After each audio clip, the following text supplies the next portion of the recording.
Bom, meus amigos, então, bom dia para todos aí que nos acompanham. Mais uma vez é uma alegria a gente estar aqui acompanhando esse trabalho tão bacana, né? Esforço de tantos corações, vencendo aí, superando os desafios para produzir aí um material tão legal que prepara o nosso coração, prepara o nosso mundo interior pelas vias e pelos recursos da arte tão poderosa nesse sentido, para preparar o nosso mundo interior para a gente acolher as sementes que nos chegam do alto, dos nossos benfeitores espirituais, através das inspirações, através das novas ideias, dos novos pensamentos que eles plantam no solo de nosso coração, aguardando de nós o cultivo, o cuidado para com essas sementinhas, para que elas venham aí a florescer e a frutificar. Então nós gostaríamos de parabenizar todos os envolvidos aí, né, no coral, afeto, no violão bem expresso. É uma alegria a gente poder ver esse investimento na arte, que, como vai dizer Emmanuel, é sempre uma das mais belas expressões de exaltação da grandeza divina e da obra divina. E nós vamos então refletir, inspirados por essa ambiência que foi formada, conectados, apesar da distância física, pelos laços do coração e do pensamento, nós vamos refletir um pouco acerca do Evangelho, da doutrina espírita em nossa vida, voltando lá ao Livro dos Espíritos, numa consideração que nos é feita na questão 919 de O Livro dos Espíritos, mais especificamente na questão 919, item A, ou letra A, em que Santo Agostinho, o grande espírito, o grande cristão primitivo, ali um dos chamados pais da igreja, né, lá em Hipona, Santo Agostinho, em espírito, vai nos convidar a entender e valorizar um dos aspectos mais essenciais para a nossa verdadeira transformação, que é o objetivo com que estamos aqui encarnados ou em qualquer parte do universo que venhamos a estar, no corpo ou fora dele. Todos nós atendemos a um imperativo, o imperativo da vida que foi pelo Cristo descrito como sede perfeitos. Ou seja, nós todos estamos sujeitos a uma lei de progresso, a uma lei de evolução, como queiram. No fundo, estamos todos nos encaminhando para os altiplanos da vida e da criação, onde poderemos então entrar em comunhão mais estreita, mais profunda, com o amor de nosso Pai, com a sua glória, com a sua grandeza, em que poderemos um dia então dizer, como Jesus já o diz, que seremos um com o Pai. Então nós todos estamos sujeitos a isso. E o nosso objetivo aqui agora, enquanto encarnados, o mais importante deles deveria ser o cultivo ou os esforços para que venhamos a progredir, a avançar algumas sendas nessa trajetória infinita de ascensão espiritual. E Santo Agostinho, portanto, nessa mensagem, vai nos dizer que um dos elementos mais importantes, se não o mais importante para esse processo como um todo, é o nosso processo de autoconhecimento. O mergulhar em nós mesmos, o conhecermos quem somos, a nossa natureza, sentirmos aí, aqui estamos destinados, todos os potenciais divinos que estão aqui em nós, inseridos na forma de germens, de potenciais a serem convertidos em potências, em realização, em criação, cocriação em plano maior.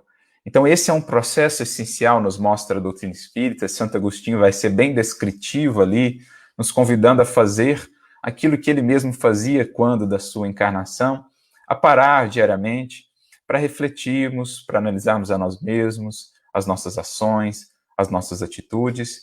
E nesse sentido, esse momento que agora estamos vivendo, julgamos seja um momento muito propício para a gente ir mais fundo nesse processo de autoconhecimento. Estamos aí distanciados da presença física em nossos centros espíritas, das atividades ali presenciais, mas aí fica uma oportunidade muito propícia para conhecermos melhor o templo que é o mais importante de todos. O centro espírita tem a sua finalidade, o templo católico, o templo evangélico, budista, enfim, todos eles têm o seu valor e a sua finalidade, mas essencialmente buscamos o templo definitivo, aquele sobre o qual Jesus falou para a mulher samaritana: é chegado o tempo, mulher, que os verdadeiros adoradores do meu Pai o adorarão em espírito e em verdade, porque ela o havia questionado se era no templo lá em Jerusalém, se era no Monte Gerizim, onde Deus deveria ser adorado. E então ele diz, né, implicitamente, nesse templo interior do nosso espírito, adoração em espírito e verdade, o espírito que somos, e nesse mergulho interior encontrarmos aqui essa própria presença divina. Então, diante desse quadro, dessas circunstâncias que nós todos estamos vivendo, fica aí essa oportunidade, como que esse chamamento mesmo da vida e do alto, para que conheçamos melhor esse templo, muitas vezes esquecido, na rotina, né, do dia a dia, nas práticas espíritas, na frequência aos trabalhos, grupos de estudo, palestras, enfim. Muitas vezes nós mecanizamos essa relação com a nossa espiritualidade, com a nossa religiosidade, as reduzimos mais aos aspectos formais, exteriores, sem parar tanto para pensar assim e para buscar esse templo interior, onde a presença divina se faz, como também o apóstolo Paulo fez questão de nos lembrar quando nos diz: não sabeis que vós sois o templo de Deus e que o Espírito de Deus habita em vós? Então, aquele processo que Santo Agostinho nos descreve de autoconhecimento, de mergulho interior, num certo sentido, é justamente isso: buscar esse templo, buscar penetrar esse universo, muitas vezes desconhecido ainda para nós mesmos, que somos nós mesmos. Esse universo a ser desbravado, esse universo a ser descoberto, e naturalmente com uma série de maravilhas, de grandezas, que assim como as vemos no universo exterior, né, a glória da obra divina nas constelações, nas estrelas, em toda essa beleza que nós vemos, essas belezas também estão em nós, nesse universo a ser desconhecido. Por isso, nesse momento de mais pausa, em que saímos um pouco dessa correria, dessa dinâmica mais rotineira da vida, fica aí esse chamamento para a gente fazer esse exercício com mais profundidade ainda. Porque então, quando retornarmos aos templos exteriores, ao centro espírita ou a qualquer outro que estejamos vinculados, iremos com mais presença de espírito. Iremos para essa busca religiosa ali na vivência da fraternidade, dos grupos de estudo, da interação com outros corações que se harmonizam conosco nas mesmas buscas, iremos para lá com mais presença de espírito, com mais sinceridade, com mais verdade. Enriqueceremos a nossa experiência no centro espírita se estivermos realmente enriquecendo a nossa experiência no templo interior da nossa alma.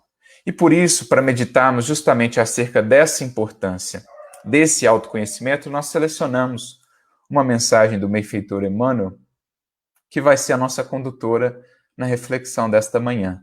É uma mensagem que está no seu livro Bênção de Paz, que é um livro de comentários de versículos do Novo Testamento, não tão conhecido como Caminho, Verdade e Vida, Fonte Viva e outros, mas é um livro bem interessante também, muito rico nessa questão do estudo do Evangelho. E lá no capítulo 39, nós temos um texto com um título muito interessante. O título que Emmanuel coloca é Auto-Entrevista, que no fundo, a gente já vai fazendo a conexão, é o que Santo Agostinho nos propõe na questão 919, quando nos diz que esse tipo de prática, né, de questionarmos a nós mesmos, de observarmos os porquês dessa ou daquela ação, o que estamos sentindo, se não temos algo pelo qual nos arrepender, algo a modificar na conduta daquele dia, daquela semana, enfim. Esse tipo de prática de auto-entrevista, de diálogo com nós mesmos, diz Santo Agostinho, o recurso imprescindível para o autoconhecimento e, portanto, para a melhoria de nós mesmos, para o progresso espiritual. Então, Emmanuel vai aqui propor algo muito similar ao que Santo Agostinho nos traz. E como ele faz nesses comentários ao Evangelho, ele sempre seleciona um versículo, às vezes 2 versículos, para serem aí o mote, né, o ponto de partida das suas reflexões. Então, neste caso, ele seleciona o versículo do Evangelho de Lucas, lá no capítulo 17 do Evangelho de Lucas, o versículo 20, em que está dito: interrogado pelos fariseus sobre quando viria o reino de Deus, Jesus lhes respondeu: não vem o reino de Deus com visível aparência. Algumas outras traduções vão colocar com aparências exteriores, enfim, o importante é a gente captar a ideia. Quando muitos no tempo ali de Jesus esperavam uma mudança brusca das circunstâncias exteriores, com Jesus tomando poder, com Jesus restabelecendo, né, o povo hebreu ali na posição de domínio, na condição de Messias que eles esperavam, o Messias como um rei, como Davi, tomando poder e mudando logo as circunstâncias, ou muitos outros esperando uma intervenção divina direta, que então afastaria os maus e recolocaria os bons no seu devido lugar, faria justiça diretamente e de maneira, digamos assim, imediata.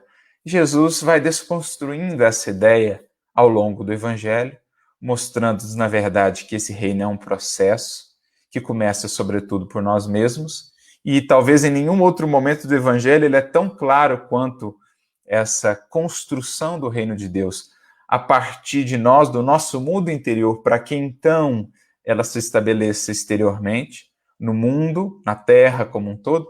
Talvez em nenhum dos momentos do Evangelho ele é tão claro quanto nessa sua fala. Não vem o reino de Deus com visível aparência, com aparência exterior. Ou seja, nós estamos falando de essência, de interioridade. Nós estamos falando de sentimentos, de emoções, de renovação interior, que depois, naturalmente, se traduzem em mudanças exteriores. Mas por isso ele diz, não vem, ou seja, não começa, não se inicia esse reino de fora para dentro. É um reino que se estabelece de dentro para fora e, naturalmente, depois alcançará a terra como um todo. Jesus, em outro momento, dirá: meu reino ainda não é deste mundo, um dia será.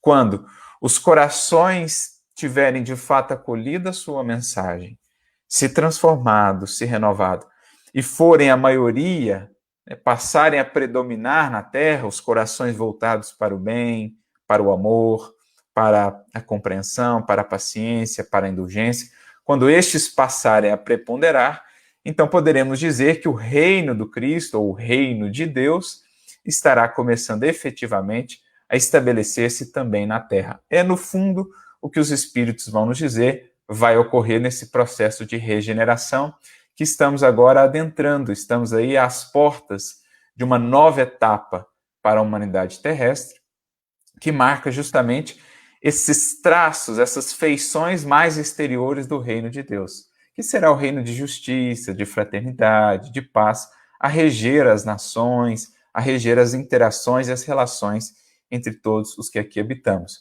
Mas para isso, Jesus deixa muito claro, não vem esse reino de Deus com visível aparência. Esse reino de Deus que, no fundo, pode ser entendido como essa comunhão com a lei divina, quando internamente, nos planos do nosso sentimento, nos planos aí dos nossos pensamentos, naturalmente das nossas ações, não é mais o egoísmo quem legisla, não é mais o orgulho quem dita as regras do jogo. Quando a gente deixar a vontade divina realmente reger o nosso procedimento, quando alinharmos a nossa vontade, o nosso querer, a sabedoria, ao infinito amor de Deus, então nós estaremos alcançando esse reino de Deus, esse reinado de Deus em nosso mundo interior, quando nesse templo da nossa alma entrarmos realmente naquela adoração que Jesus descreveu para a mulher samaritana, em espírito e em verdade. Então são duas palavrinhas importantes. Em espírito, porque é o templo, somos espíritos e esse espírito divino está em nós, cabe-nos expressá-lo, cabe-nos encontrá-lo em nós e expressá-lo para a vida, para o mundo. Então, adoração em espírito, nós como principal templo, e em verdade. A verdade é a lei divina, eterna e imutável como o próprio Criador, como aprendemos na questão 615 de O Livro dos Espíritos. Então, quando essa verdade for a condutora né, da nossa existência, quando nos guiarmos por ela, quando harmonizarmos o nosso procedimento às leis divinas, então estaremos alcançando essa adoração em espírito e em verdade. Então, olha que interessante a amarração que Emmanuel está fazendo aqui para a gente, já entre o título e o versículo que foi escolhido. O título nos remete a Santo Agostinho, a esse processo de autoconhecimento, a esse processo que nos remete também lá à mais alta, né, a mais antiga filosofia clássica lá na Grécia Antiga, né, os sábios lá da Grécia, Sócrates depois traz essa inscrição que já estava lá no oráculo de Delfos também. Então, isso nos remonta à mais alta antiguidade da filosofia e do pensamento humano, esse título, e ele amarra isso, esse processo de autoconhecimento, com essa construção do reino de Deus, em nós e depois no mundo. Como a fazer aquilo que Santo Agostinho mesmo faz. Olha, a melhor maneira de melhorarmos, de estabelecermos os pilares desse reino em nós, para sermos instrumentos de renovação também do mundo, das coletividades, é fazendo essa autoentrevista, cultivando essa autoentrevista, esse autoconhecimento. Foi essa pergunta, aliás, que Kardec fez, que gerou a resposta tanto da questão 919 como da 919A. Kardec pergunta qual o meio mais prático e mais eficaz de nos melhorarmos, de nos aperfeiçoarmos. E aí, a primeira resposta é sintética. Um sábio da antiguidade, Avolo disse, conhece-te a ti mesmo. E aí, Kardec, querendo, né, desdobrar as consequências dessa frase, ele faz a pergunta seguinte: como fazer isso? E então Santo Agostinho traz a sua contribuição. Então Emmanuel vai fazer essa mesma amarração. Autoentrevista, caminho de edificação, de estabelecimento desse reino de Deus em nós e, por consequência, ao nosso redor. E aí ele vem ao comentário. Vez por outra, convém tomar o caderno de notas. Então ele convida a gente até a pegar um caderninho para anotar, para colocar ali, né? Vez por outra, convém tomar o caderno de notas e rumar para dentro de nós mesmos, efetuando uma autoentrevista, a fim de sabermos em que posição se nos situa a personalidade na soma integral de nossas tendências mais íntimas. Então ele põe aqui vez por outra, mas sem sombra de dúvidas, poderíamos dizer aí diariamente de preferência, ou tantas vezes quanto nos seja possível, mas especialmente nesse contexto em que estamos vivendo, em que estamos distanciados do templo material, do templo exterior, do centro espírita, é muito pertinente, é muito necessária esse tipo de reflexão, esse tipo de análise. Já que estamos tendo, muitos de nós, um pouquinho mais de tempo, talvez, em nossos lares, aprendamos, talvez, agora a cultivar esse tipo de hábito, que talvez não tenhamos feito ao longo da vida mais comum, né, do nosso cotidiano. Eis agora uma oportunidade muito valiosa para a gente aprender a cultivar esse tipo de abordagem, esse tipo de análise. Então, tomar um caderno de notas e rumar para dentro de nós mesmos. Esse é o processo fundamental. Descobrir esse país, esse universo ainda desconhecido, que já é muito bem conhecido por Deus. Santo Agostinho mesmo dizia nos seus escritos, Deus nos conhece melhor do que nós mesmos nos conhecemos, mas para conhecê-lo e conhecermos-nos, a gente precisa ter essa coragem de fazer esse mergulho. Isso, no fundo, será iniciar efetivamente o processo de construção desse reino com Cristo. Por isso a gente vê no Evangelho, muitas vezes, o próprio mestre e outros, como João Batista, fazendo referência ao chamado batismo. Essa palavra batismo, ela foi associada a uma prática exterior do mergulho na água, mas ela tem uma conotação espiritual mais profunda. A palavra batismo vem do grego bapto, que significa mergulho. Ora, que mergulho é esse que está ali nas portas, né, do Evangelho, da verdadeira edificação com Cristo, senão esse mergulho da criatura em si mesma? Por isso, João Batista, que é o precursor de Jesus, ele inicia a sua tarefa ali, preparando o terreno, né, para o Evangelho, para o Cristo, falando tanto desse mergulho, desse batismo. Como a dizer assim, olha, se a criatura não estiver disposta a mergulhar em si mesma, ela não está disposta, não estará preparada ainda para acolher realmente o Evangelho. e usufruir aí todos os recursos que ele proporciona para a sua transformação. Então foi isso que também Saulo ouviu do seu professor, né, do seu mestre, Gamaliel, que já havia esse tempo se convertido também ao cristianismo, à mensagem do evangelho. Quando Saulo, após a sua conversão, deixa Damasco e vai em busca do deserto, ele vai até Palmira para conversar com o seu antigo mestre, Gamaliel, buscando orientações, né, sobre o que fazer. E então Gamaliel fala para ele, convida-o a meditar acerca dessa importância de estabelecer raízes profundas do evangelho, de pausar, refletir, ter um tempo aí de aclimatação da mensagem do evangelho no seu mundo interior, para que depois ele pudesse partir para a atuação, para a ação, para a divulgação, como de fato ele o fez. E Gamaliel ali traz uma frase muito interessante para ele e para todos nós. Ele diz assim: Saulo, eu percebi nos meus estudos aqui com os manuscritos, né, com os primeiros escritos de Levi, que adaptarmos-nos ao evangelho é descobrir um novo país, cuja grandeza se perde no infinito da nossa alma. Então, olha que descrição belíssima do que é iniciar essa jornada do evangelho, essa jornada da edificação do reino de Deus. É descobrir um novo país, cuja grandeza se perde no infinito da nossa alma. O universo é infinito fora de nós, mas é infinito também dentro de nós. E cabe-nos desbravar e conhecer as belezas que aí estão, todos os quadros, todas as paisagens, todas as potências a serem descobertas. Então é isso que Emmanuel está nos convidando a fazer, e esse momento que agora a gente vive também, a cultivarmos essa autoentrevista, a fazermos essa análise para vermos em que posição estamos da caminhada, o que precisa ser ajustado, o que já foi edificado, mas pode ser melhorado, enfim, para fazermos um quadro de nós mesmos, para termos uma visão do que realmente somos, porque às vezes nos prendemos a uma visão de nós mesmos que é essa visão muito exterior, essa visão muito de casca, né, da capa, e a gente cria e alimenta essa visão, né, muitas vezes inflada aí pelo orgulho, pelo egoísmo, pela vaidade, muito distante da realidade de nós mesmos. E se não buscarmos a realidade sobre nós mesmos, não estaremos aptos a melhorarmos a nós mesmos. Por isso Jesus diz que só a verdade nos liberta, especialmente a verdade sobre nós mesmos. Enquanto não estou disposto a ver quem eu sou de fato, e não a imagem que criei de mim mesmo, estou inabilitado a melhorar, inabilitado a melhorar-me, né, a me transformar, a fazer uma versão melhor de mim mesmo. Então é preciso buscar essa realidade do que eu sou, do que eu tenho sido, para ser uma versão melhor de mim mesmo.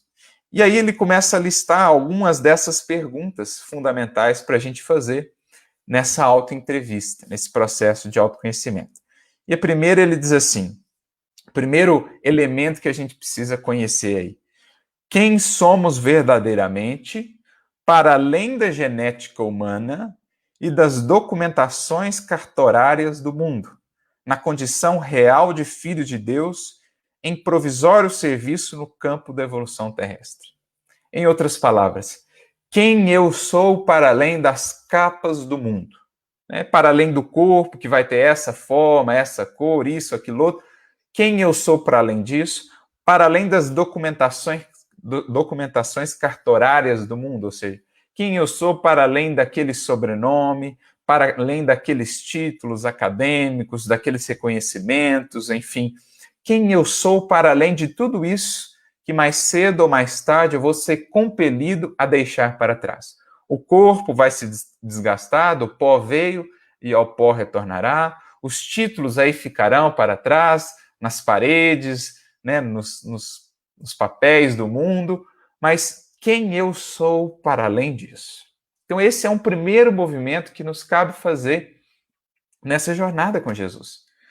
Fazer aquilo que o cego de Jericó fez quando o Cristo está passando ali, né? E ele começa a gritar, Senhor, filho de Davi, tem misericórdia de mim. Jesus para e manda emissários dizerem a ele que viesse até ele, então, que ele o aguardava. E o primeiro movimento desse cego é erguer-se, ou seja, erguer a vontade, erguer a disposição, o bom ânimo para caminharmos de fato com Cristo, e lançar fora a capa.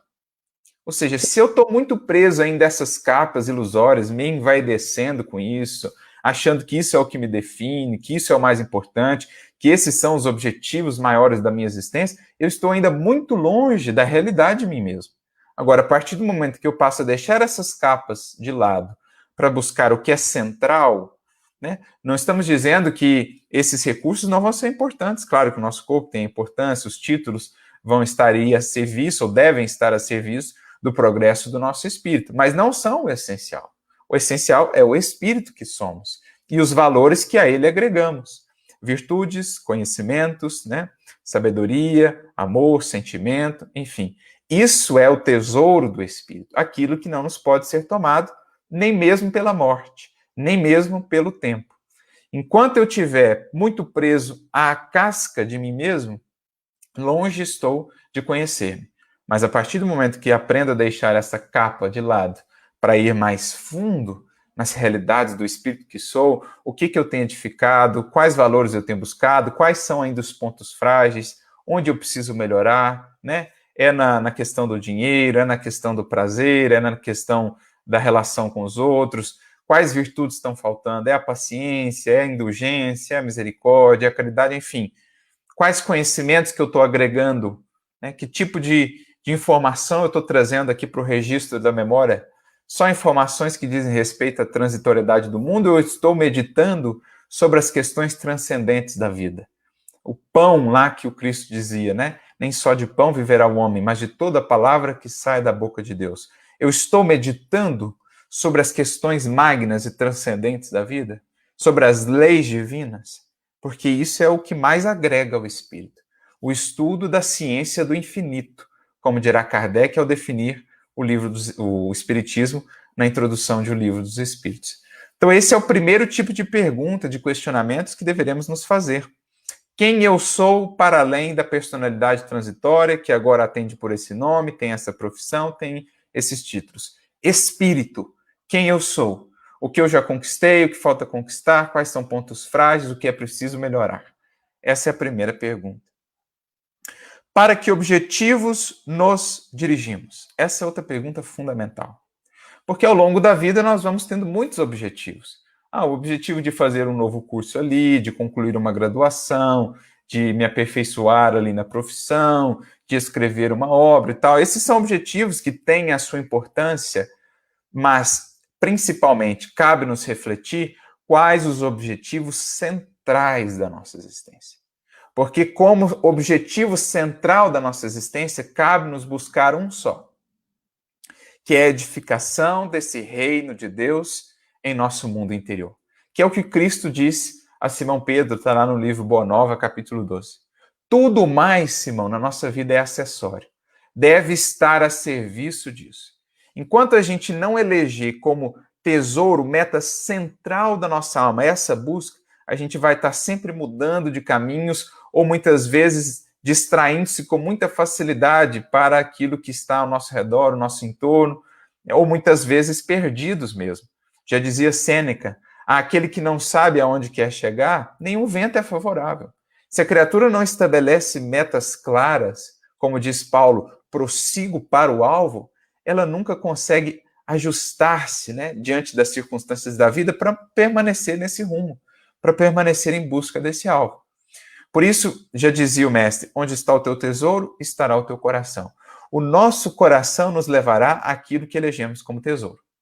Se prendemos o coração apenas aos tesouros e às conquistas da terra, estaremos sempre passíveis de nos perdermos, de ficarmos sem rumo, de ficarmos aí desesperançados, aflitos, quando esses tesouros não forem encontrados, quando perdemos esses tesouros, enfim.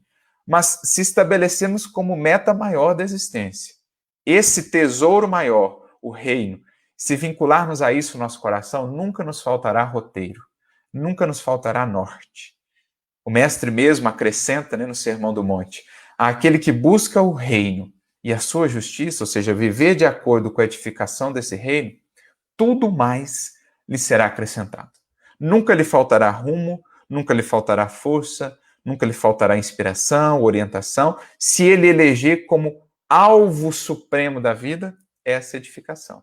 Então, cabe-nos a cada um de nós fazer esse questionamento.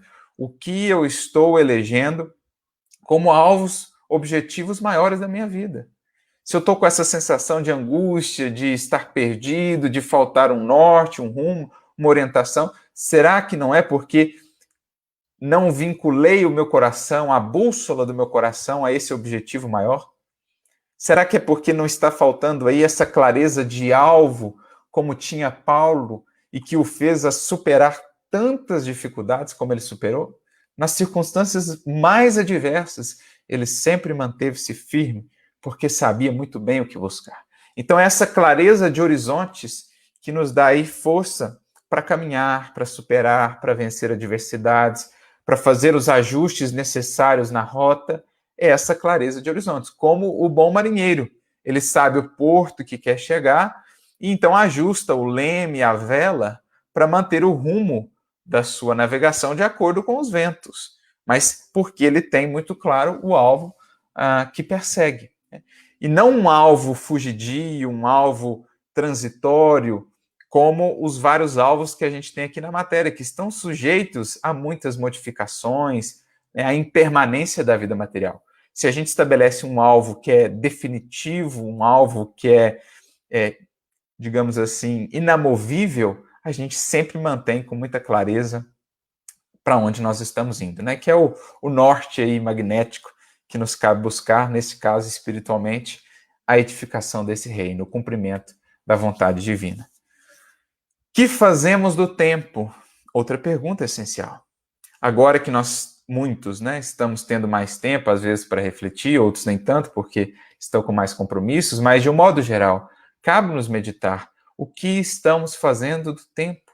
Este que é o talento celeste que nos foi dado, como lá na parábola dos talentos, e que nos cabe multiplicar. Este que é semelhante a um campo, o tempo, onde naquilo que semearmos ali, aquilo que viermos a semear, haveremos de colher, de encontrar na eternidade, na ceifa da imortalidade.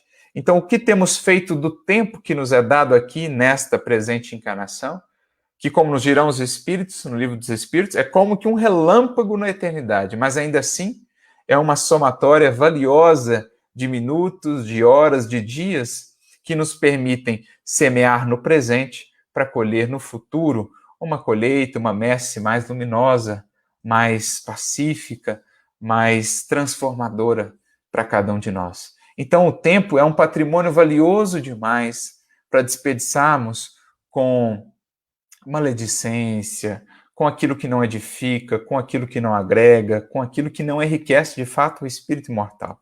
Porque todo o tempo pode ser consagrado à renovação de nós mesmos. Aquele que gastamos na nossa profissão material, aquele que utilizamos no centro espírita, aquele que temos na convivência no lar. Uma vez que a gente entende esses valores e que o templo, no fundo, somos nós mesmos, o grande templo, todo o tempo pode estar convertido ou consagrado à adoração e ao serviço divino.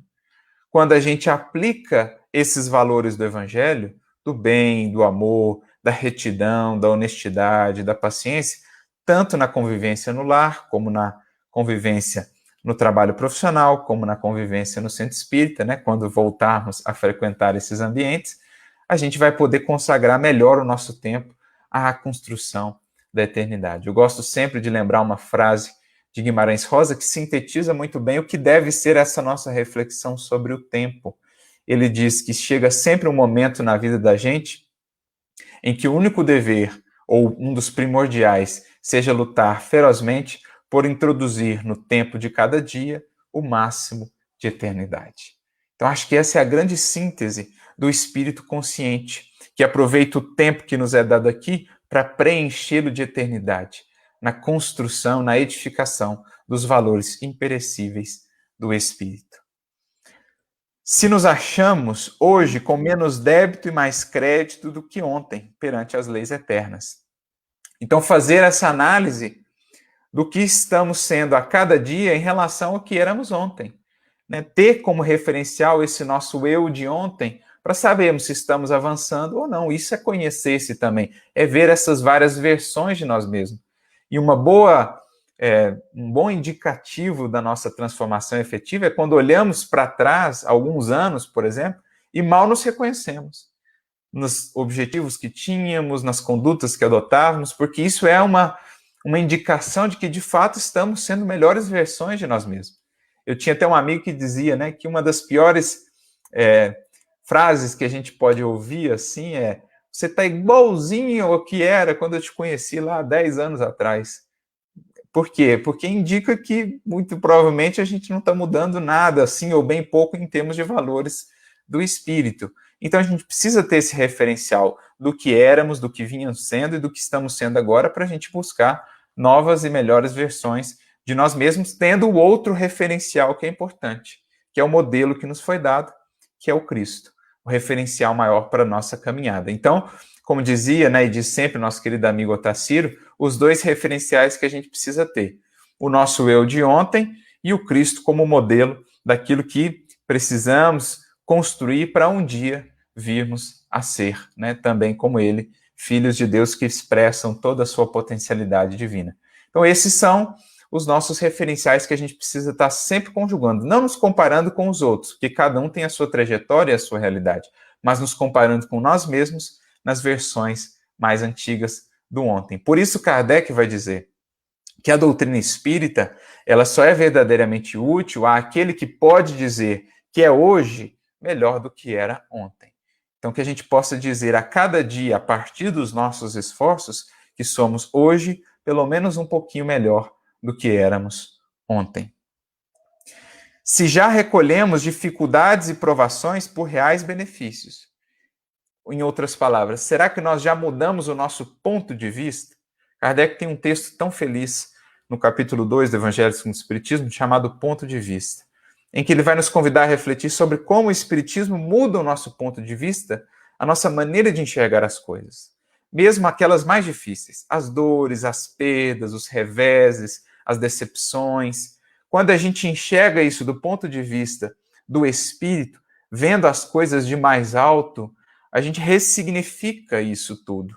Né? Aquilo que parecia grande, difícil demais, intransponível mesmo, passa a ser agora redimensionado e perfeitamente contornável, suportável. Aquilo que era enxergado como um problema, como uma coisa a ser lamentada, nessa nova perspectiva passa a ser enxergada como oportunidade, como um degrau de ascensão. A gente pode fazer até um paralelo aí com a palavra crise, por exemplo, que vem do grego, né? Que está ali associado ao verbo crino, que é julgar, separar, discernir, mas que tem uma origem etimológica muito próxima da palavra crisis, da palavra crisos, que é ouro em grego. Então, a gente tem uma raiz etimológica em comum entre a palavra crise e a palavra ouro, como a dizer que a crise é uma oportunidade de ouro para aquele que sabe valorizar. A crise de uma perda, a crise de um revés, de uma decepção, de uma enfermidade, é uma oportunidade de fazermos aí uma análise, um discernimento, daí o verbo crino, separar, julgar, discernir, né? Ver o que é útil, o que não é, o que deve continuar, o que não deve continuar, e uma oportunidade de ouro para aperfeiçoarmos o nosso modo de ser, a nossa conduta. Então, a gente passa a enxergar do ponto de vista do espírito as crises como grandes oportunidades de crescimento. A gente passa a enxergar os males da vida muitas vezes como o bem mal interpretado, como nos vai dizer André Luiz. Delphine de Hardin, no Evangelho segundo o Espiritismo, lá no capítulo 25, ela vai ter uma frase, uma mensagem interessante, chamada A Desgraça Real ou A Infelicidade Real, depende da tradução, em que ela vai nos dizer, de maneira muito interessante, que para a gente analisar de fato se uma coisa é boa ou ruim, a gente não deve olhar tanto para a coisa em si, para o fato, para o acontecimento, mas para aquilo que ele gera. Nesse sentido, como mudam as nossas perspectivas? Quantas coisas não são boas, entre aspas, num primeiro momento, prazerosas, agradáveis, mas não geram depois muitas dores, muitas lágrimas, arrependimentos? Por outro lado, quantas coisas não são desagradáveis, incômodas num primeiro momento, mas não geram depois um profundo crescimento, uma renovação, um aprendizado? Então é esse ponto de vista diferente que o Espiritismo nos faz enxergar as coisas. E a gente precisa ver, a gente está vendo a vida assim? A gente precisa se questionar isso. Se procuramos renovar-nos constantemente em espírito para fazer o melhor ao nosso alcance. Ou seja, se atendemos ao imperativo que o Cristo nos trouxe. Sede perfeitos, ou seja, melhoria constante. Em tudo, por mais que a gente tenha avançado, a gente sempre pode melhorar um pouco. A gente sempre pode dar um passo além. Seja nas nossas práticas espíritas, seja na nossa convivência no lar, seja no nosso cuidado para conosco mesmo, no nosso investimento no estudo, enfim, em todas as frentes da nossa atuação no mundo, como nas frentes profissionais mesmo, a gente não está sempre buscando qualificação, aperfeiçoamento, também em termos espirituais, o ser de perfeitos é um imperativo da vida. Então, perguntarmos a nós mesmos, será que eu não estacionei nesse ou naquele âmbito? Será que eu não estou meio acomodado aqui? Não dá para melhorar mais aqui? Porque a gente sempre tem possibilidade de melhorar ainda mais para sermos melhores instrumentos nas mãos do Cristo na construção de um novo mundo. O que estamos produzindo a favor do próximo? Outra pergunta fundamental. O que estamos produzindo a favor do próximo, seja no trabalho remunerado ou na atividade gratuita das boas obras. Ou seja, tanto através da nossa atividade profissional, gerando aí, né, progresso, gerando bens, gerando renovação para a sociedade, como é que a gente está tendo esse cuidado aí? Nós estamos sendo honestos, estamos atuando com retidão, estamos fazendo o nosso melhor no que diz respeito à profissão, à nossa atividade profissional, como também as atividades gratuitas das boas obras. O que eu estou gerando para além dos deveres apenas materiais e profissionais da vida? O que eu estou fazendo além disso? Como diz o Emmanuel mesmo, né? A abnegação que começa depois do dever para com o mundo aqui. Depois dos deveres profissionais, dos deveres para com as leis aqui humanas, depois disso começa a abnegação. O que eu estou fazendo além? Quantas milhas eu estou indo além? Quanto esforço eu estou fazendo a mais? Como Jesus mesmo nos pergunta, o que fazeis de especial? Quanto que a gente está gerando do verdadeiro legado? Nosso legado é aquilo que vai ficar em termos de benefício para outros corações, né? Aquilo que vai agregar conhecimento, felicidade, alegria, renovação a outros corações. Isso é o nosso verdadeiro legado, a nossa verdadeira herança. Os bens que viemos a deixar, muitas vezes serão instrumentos de disputa, muitas vezes passarão para outras mãos, que não dos nossos descendentes, enfim.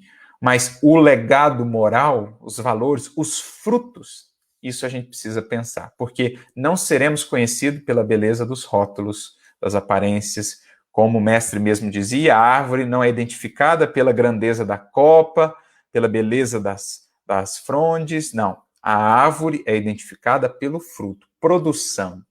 Especialmente, em nosso caso, espíritos, os frutos do nosso espírito, do que somos, valores, virtudes, conhecimento, sabedoria e, naturalmente, aquilo que alcança outros corações. Essa é a nossa obra, essa é a nossa maior riqueza, o nosso legado verdadeiro. Quanto a gente está produzindo? Quando a gente for embora, chamado a retornar à vida espiritual, deixaremos apenas recursos materiais destinados à poeira, destinados à deterioração, a serem consumidos pelas traças ou pelo tempo, ou deixaremos um legado imperecível, né, que o tempo não poderá consumir? Essa é a riqueza do espírito.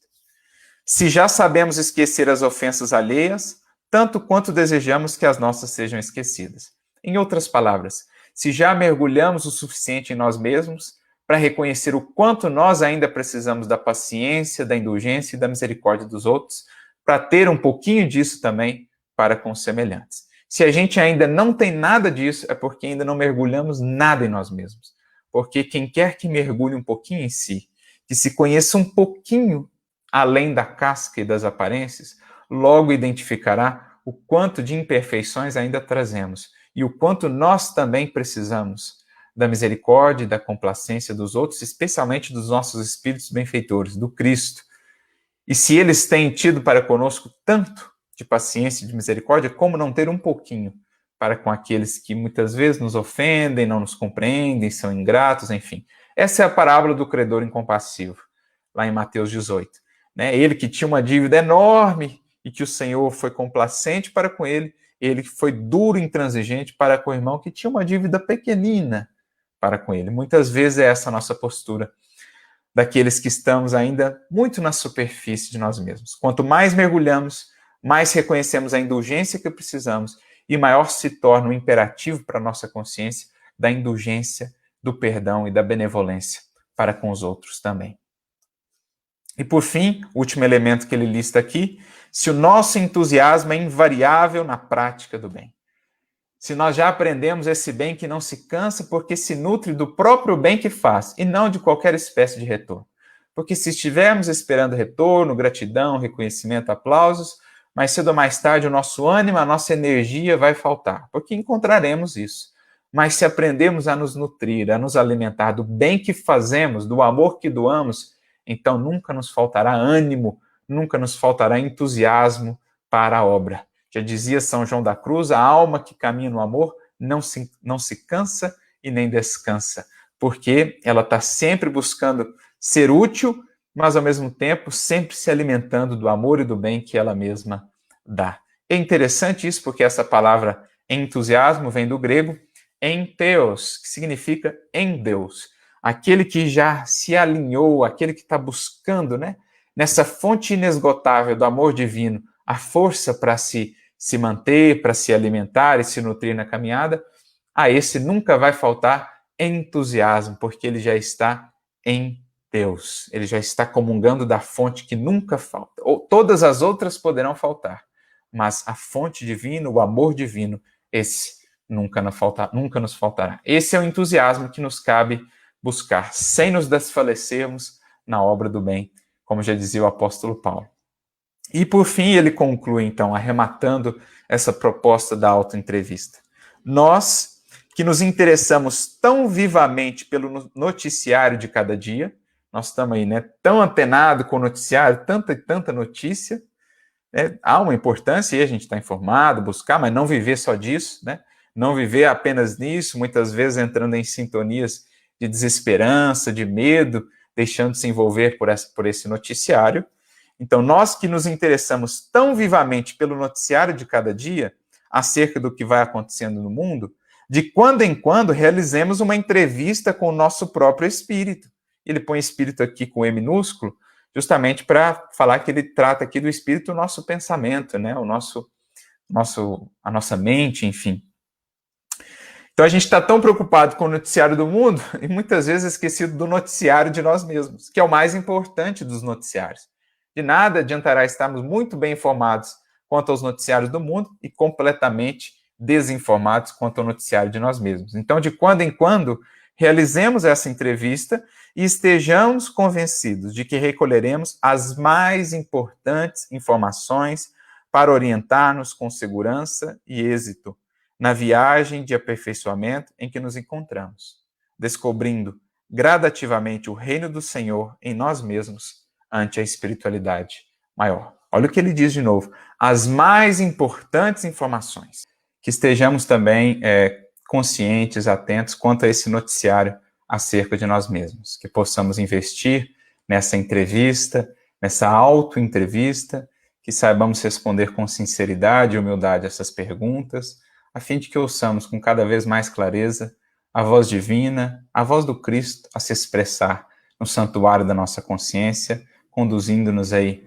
vida afora para esse alvo, para esse rumo muito claro e muito bem definido que nos cabe todos tomar e alcançar na edificação desse reino de Deus. Então fica aqui a nossa mensagem, os nossos votos de muita luz, de muita paz para todos, que Jesus siga nos inspirando e nos iluminando sempre na caminhada. Um grande abraço e muita paz.